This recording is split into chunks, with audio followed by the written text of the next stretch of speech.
नमस्कार बच्चों, RCC Ravi sir classes में आपका स्वागत है, अभिनंदन है।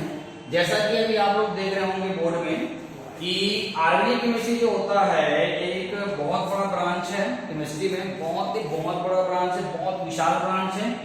तो जब तक आपको उसका रोड मैप पता नहीं रहेगा तब तक आप ऑर्गेनिक केमिस्ट्री के बारे में आपको पढ़ने में बहुत ही तकलीफ होगी। तो उसी का एक छोटा सा कड़ी लेके आया हूँ।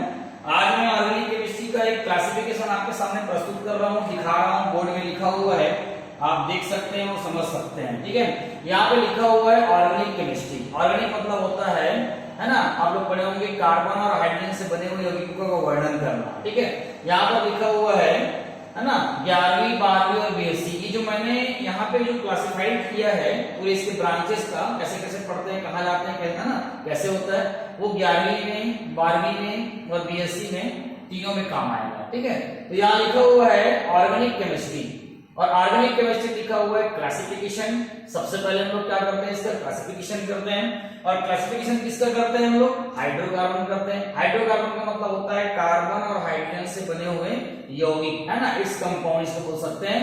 और जब दोनों का क्लासिफिकेशन जब हो जाता है तो उस कंडीशन में हमें क्या करना पड़ता है ना, नॉमेनक्लेचर करना पड़ता है। और नॉमेनक्लेचर मतलब होता है जिसको आप लोग जानते हो, क्या जानते हो, IU, है ना, IUPAC, समझ में आ रहा है। और IUPAC मतलब होता है international union and pure and applied chemistry. समझ में आ रहा है, ये जो है नामकरण की जितने भी ऑर्गेनिक केमिस्ट्री है, जितने भी कंपाउंड्स है, उसके नामकरण की क्या होती है, एक संस्था है जो जेनेवा में है। इसमें जेनेवा है बना बाहर कंट्री में। और इसके बाद जो हम लोग पढ़ते हैं जीओसी मतलब हो सकता है, अगर बोलचाल की भाषा में अगर देखे तो जीओसी का मतलब होता है God of organic chemistry. God of organic chemistry मतलब ऑर्गेनिक केमिस्ट्री का गॉड, पिता जिसको बोल सकते हैं, भगवान बोल सकते हैं, या हम इसको बोलचाल की भाषा में बोलेंगे, है ना, जर्नल ऑर्गेनिक केमिस्ट्री। तो ये जो इसके अंदर के जो पढ़ते हैं, आगे हम लोग पढ़ेंगे, आप लोग पढ़े होंगे रेजोनेंस, पढ़े हो, ये है आपका रेजोनेंस है। रेजोनेंस की बात पढ़ेंगे, प्रेरणी प्रभाव पढ़ेंगे, मेसोमेरिक प्रभाव पढ़ेंगे, है ना। और बहुत सारे जैसे आइसोमेरिज्म है, समवायता है, विभिन्न प्रकार का होता है। ये सब जो है हम लोग इसके अंतर्गत पढ़ते हैं। तो आइए ऑर्गेनिक केमिस्ट्री के बारे में बात करें। तो ऑर्गेनिक केमिस्ट्री को दो भाग में मैंने बांट दिया है, जो भी हम दो पार्ट में इसका क्लासिफिकेशन करते हैं। पहला है एसाइक्लिक एलिफैटिक हाइड्रोकार्बन। एसाइक्लिक है ना एलिफैटिक हाइड्रोकार्बन। एसाइक्लिक मतलब होता है जिसमें चक्र नहीं होता, मतलब जिस पे रिंग नहीं होंगे। एसाइक्लिक मतलब वही है, एलिफैटिक है। और इसी को बोलते हैं हम लोग ओपन चेन सिस्टम। इसमें है ना, जैसे गले में जो माला पहनते हैं, माला है ना, ऐसे गूथा रहता है, वैसे ही क्या होता है, ओपन चेन सिस्टम मतलब होगा ऐसे कार्बन की लंबी क्या होगी, छोटी क्या होगी, श्रृंखलाएं होगी। श्रृंखला के गुण इसमें पाया जाता है, जानते होंगे। तो एसाइक्लिक मतलब वही है जिसके सर्कल नहीं होगा, जिसको हम लोग क्या बोलते हैं, ओपन चेन सिस्टम बोलते हैं। अब ये ओपन चेन सिस्टम जो होता है, इसको हम लोग दो प्रकार से क्लासिफाइड कर सकते हैं। इस प्रकार से करेंगे, दो प्रकार का। एक है अनब्रांचेस, जिसमें कोई शाखाएं नहीं होगी, कोई ब्रांच नहीं होगी, कोई साइड चेन नहीं होगी। और एक होता है ब्रांचेस, जिसमें क्या होंगे, ब्रांच होगी, शाखाएं होंगी। अनब्रांचेस को इस तरह से हम लोग रिप्रेजेंट कर सकते हैं, देखो carbon carbon carbon carbon carbon, एक लंबी सी ऐसे क्या होगी, श्रृंखलाएं होगी, जिसको हम लोग क्या बोलेंगे, नॉर्मल कार्बन बोलेंगे। जब भी नामकरण जब उसका करेंगे तो या ना इन कंडीशन में ये नॉर्मल कार्बन की श्रेणी में आएगा। ठीक है, उसी प्रकार में ब्रांचेस हैं, उसमें देखो एक कार्बन की लंबी एक श्रृंखला दिख रही होगी, उसके बाद नीचे में ब्रांच आ गया होगा, कार्बन की ऊपर में ब्रांच आ गया होगा, ये ब्रांच आ जाएंगे। तो ब्रांच जब आएंगे तो ब्रांच टू टाइप्स के होंगे।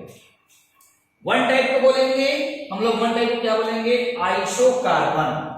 और सेकंड टाइप को हम लोग क्या बोलेंगे, नियोकार्बन। नियोकार्बन कब बोलते हैं, जब है ना, जब सेंटर का कार्बन चार अन्य कार्बन से क्या होता है, कनेक्ट रहता है, जुड़ा रहता है, तो हम लोग नियो बोलते हैं। और आइसो के लिए क्या बोलते हैं, बीच का जो कार्बन होता है वो है ना अलग टाइप के ब्रांच में जुड़ा होता है। ऐसे बोल सकते हैं कि बीच का सेंटर का जो कार्बन होता है वो ऑलमोस्ट 3 डिग्री कार्बन होता है, मतलब बीच का जो कार्बन है 3 अन्य कार्बन से जुड़ा होता है, और नियो कार्बन में ये जो कार्बन होता है वो 4 अन्य कार्बन से क्या होता है, जुड़ा होता है।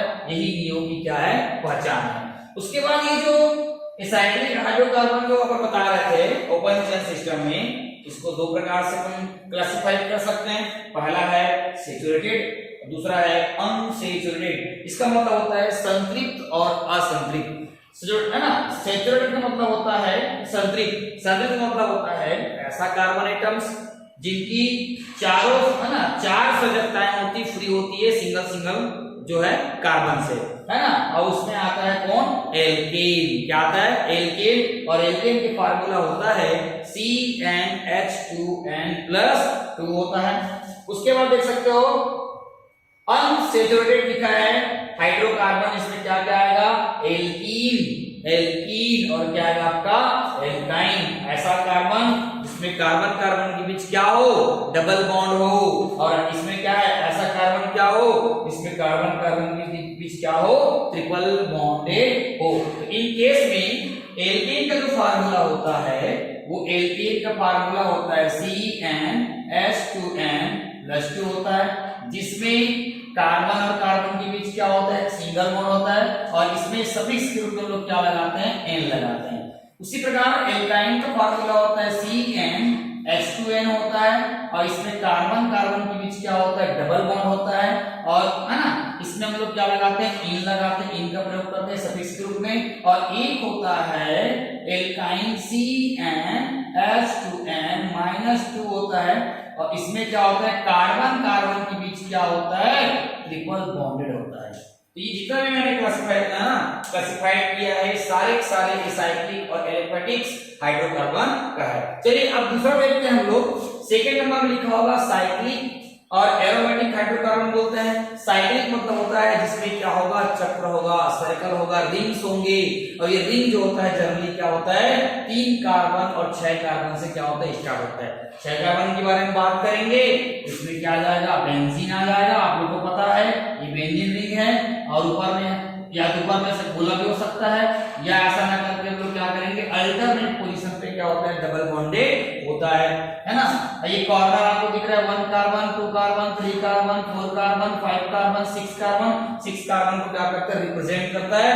तो साइक्लिक हाइड्रोकार्बन जो होता है 3 और 6 कार्बन से स्टार्ट होता है। उसमें आपको देख रहे होंगे, इसको हम लोग क्या बोलते हैं, क्लोज चेन सिस्टम बोला जाता है। क्या बोलते हैं, क्लोज चेन सिस्टम।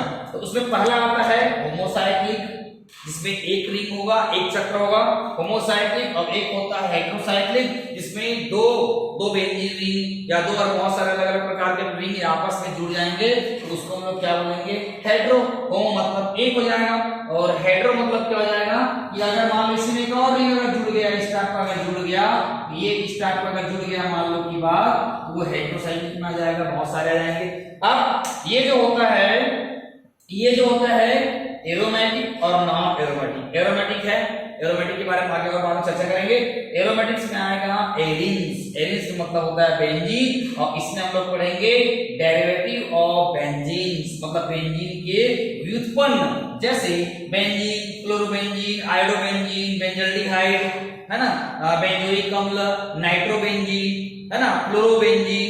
ऐसे बहुत सारे बेंजीन रिंग के ऊपर में ऐसे ऊपर में अलग अलग प्रकार के डिफरेंट प्रकार के जब फंक्शनल ग्रुप क्या होंगे, अटैच्ड हो जाएंगे, तो वहां पर डेरिवेटिव ऑफ बेंजीन का फॉर्मेशन होगा। रिंग के ऊपर में COOH benzoic, CHO benzaldehyde, NO2 nitrobenzene, NH है ना, NH2 एनिलीन, OH फिनॉल। तो ऐसे इसके डेरिवेटिव के बारे में हम लोग पढ़ते हैं, और यही जो है आज हम जो पढ़ाएंगे आपको 12th क्लास में। सबसे ज्यादा 12th क्लास में और BSc में ये इसी चीज से आपको है ना सामना करना पड़ेगा। नॉन एरोमेटिक में क्या होता है, एसाइक्लिक होता है ना। इसमें आपको देख सकते हो नॉन एरोमेटिक में है ना, साइक्लिक है ना, साइक्लिक ही है ये। और उसके बाद देख सकते हैं ये है सैचुरेटेड है ना, साइक्लोएल्केन। और उसके बाद क्या है, अनसैचुरेटेड में क्या है, साइक्लोएल्कीन और आपका एल्काइन। एक्चुअल में अगर देखा जाए तो ये है, ये इसमें बस क्या कर दिया है, साइक्लो शब्द लगा दिया गया है। साइक्लोएल्केन, साइक्लोएल्कीन, साइक्लो क्या क्या आपका एल्काइन, ठीक है। इसके बारे में पढ़ेंगे। और जनरली ये वाला जो होता है ना, ये वाला जो होता है ना, एलिसाइक्लिक है, ये एलिसाइक्लिक है। अब ये 3 कार्बन से जल्दी क्या होता है, स्टार्ट होता है। जैसे सपोज भाई मैं ये लिख दिया हूं, आप देख सकते हैं, मैं इसको क्या पढ़ूंगा, ये देखो 1 कार्बन 2 कार्बन 3 कार्बन, इसको मैं पढ़ूंगा साइक्लोप्रोपेन। क्या पढ़ूंगा, साइक्लोप्रोपेन। अगर मैं यहां डबल बॉन्ड लगा दूं, क्या बोलूंगा इसको, साइक्लोप्रोपीन। क्या हो जाएगा, साइक्लोप्रोपीन। और मैं ट्रिपल बॉन्ड लगा दूंगा तो क्या हो जाएगा, साइक्लोप्रोपाइन हो जाएगा।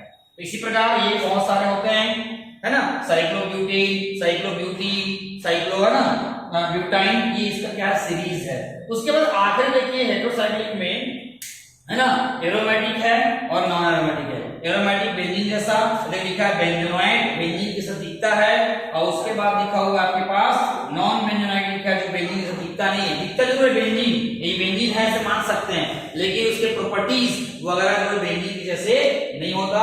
और इसी में जो है आप 5 और 6 मेंबर रिंग वाले हाइड्रोकार्बन के बारे में पढ़ते हैं, जिसमें मुख्य रूप से आता है फ्यूरेन आता है, थायोफीन आता है ना, पिरिडीन आता है। ये जो होता है ये 5 मेंबर रिंग होते हैं, मतलब दिखता तो बेंजीन जैसा है, लेकिन उसमें जो होता है ना, 5 कार्बन वाला रहेगा और क्या रहेगा, 6 कार्बन वाला रहेगा। ये जो है विषम चक्रीय हाइड्रोकार्बन की श्रेणी में आता है। और इसको जो है जनरली अगर आप पढ़ोगे तो बीएससी फाइनल ईयर में आपको ये नजर आएगा। बीएससी फाइनल ईयर वाले इसको पढ़ेंगे, फ्यूरेन, थायोफीन, पिरिडीन और बहुत सारे हैं, है ना। तो ये आप वहां पढ़ेंगे बड़ी क्लास में। तो ये इस तरह का एक क्लासिफिकेशन है जो कि सभी स्टूडेंट्स को जानना जरूरी है। ये रोड मैप है और इसी रोड मैप के तहत अपन को क्या करना है, जीरो लेवल से हीरो बनने का जो सफर है वो अगर तय करना है ऑर्गेनिक केमिस्ट्री में, तो ये आपको इसको जानना पड़ेगा, आपके दिल दिमाग मस्तिष्क में बसाना पड़ेगा। यही ऑर्गेनिक केमिस्ट्री का रोड मैप है। तो सभी लोग, है ना, सभी लोग हमारे चैनल में विजिट करें, आरसीसी रवि क्लासेस में, आरसीसी रवि सर क्लासेस में आप विजिट करें और वहां जाके इसको आप देखें और अपनी नॉलेज को इंक्रीज करें। और आने वाले वीडियो के लिए आप तैयार रहें, आपको अब लगातार सारे वीडियो आपको मिलेंगे और इसको ध्यान में रखते हुए आगे बढ़ेंगे। अभी मिलते हैं अगले वीडियो में, इसके आगे के पार्ट में, है ना। ठीक, धन्यवाद, thank you so much. Video के लिए लाइक करें, सब्सक्राइब करें, अगर पसंद आया हो तो धन्यवाद।